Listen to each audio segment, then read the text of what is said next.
भारत में रहते हैं तो इस व्यक्ति का चेहरा तो आपने देखा ही होगा। यह है भारत के जेम्स बॉन्ड। इनको 21वीं सदी का चाणक्य भी कहा जाता है। ऐसा क्यों कहा जाता है यह आप इस वीडियो में समझ जाएंगे। वैसे आपको बता दें, ये हैं करंटली भारत के national security adviser Shri Ajit Doval. आपने जेम्स बॉन्ड की मूवीज में जितना थ्रिल देखा है उससे ज्यादा इनकी असल जिंदगी में है। इस शख्स के नाम मात्र से पाकिस्तान कांपता है, तो आप समझ सकते हैं कि भारत में इस शख्स की क्या अहमियत है। तो कहानी की शुरुआत होती है आज से लगभग 77 साल पहले, जब 1945 में उत्तराखंड के पौड़ी गढ़वाल में एक गढ़वाली परिवार में इनका जन्म हुआ था। पढ़ने में ये शुरुआत से ही दमदार थे।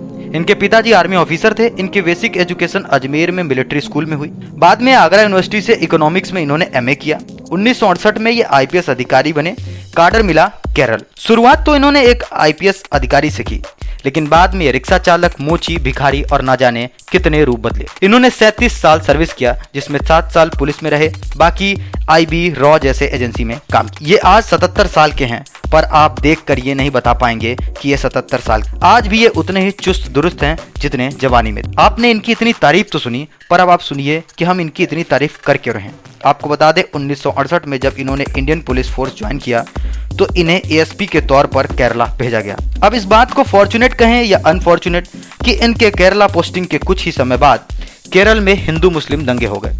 28 दिसंबर 1971 में तो इस दंगे की सिर्फ शुरुआत हुई थी, पर चलते चलते 1972 के पहले वीक में ही इस दंगे ने बड़ा रूप ले लिया और ये दंगा केरला के थालासेरी गांव में हो रहा था। बात यहां तक बढ़ गई कि वहां दंगा फसाद, चोरी, लूटपाट जैसी घटनाएं होने लगी। तभी उस समय के तत्कालीन गृह मंत्री के करुणाकरन ने मामले की गंभीरता को देख इन्होंने एक ऐसे पुलिस अफसर की तलाश की जो इस मामले को शांत कर सके, और वो थे कोट्टयम में एएसपी के पद पर तैनात अजीत डोभाल।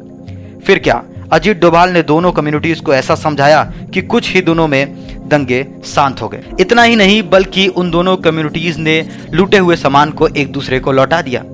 ये इतना बड़ा काम था कि जो पूरी केरला पुलिस नहीं कर पा रही थी वो एक अकेले बंदे ने कर दिया था। दूसरी कहानी की शुरुआत होती है 1970 में, जब भारत के उत्तर पूर्व के हिस्से में भयंकर आतंकवाद हो रहा था। वहां के स्टेट्स खुद को नेशन बनाने की बात कर रहे थे। वहीं मिजोरम में यह दिक्कत कुछ ज्यादा बढ़ गई थी, क्योंकि वहां एक व्यक्ति लाल डेंगा बहुत ज्यादा मजबूत हो चुका था। वो अपनी पैरेलल सरकार चला रहा था। दिल्ली में बैठी सरकार को इसको संभालना मुश्किल हो रहा था। तब सरकार के मन में एक ही सवाल था कि इस मुश्किल से कैसे लड़ा जाए। तब एक बार फिर याद किया गया अजीत डोभाल को। आपको ये बात जानना बेहद जरूरी है कि ये अभी शादी करके जस्ट लौटे ही थे और ये मिजोरम पहुंच गए। इन्होंने लाल डेंगा के आतंक से मिजोरम को मुक्त कराया। दरअसल लाल डेंगा के पास 7 कमांडर थे जिनके दम पर वो आतंक फैलाता था, और ये बात अजीत साहब के समझ में आ गई। उन्होंने बस उन कमांडर्स को लाल डेंगा से तोड़ दिया, जिसमें 7 में से 6 इनके खेमे में आ गए, और इस तरह लाल डेंगा को घुटने टेकने पड़े। धन्यवाद। मैं था आपके साथ समीर कुमार पांडे।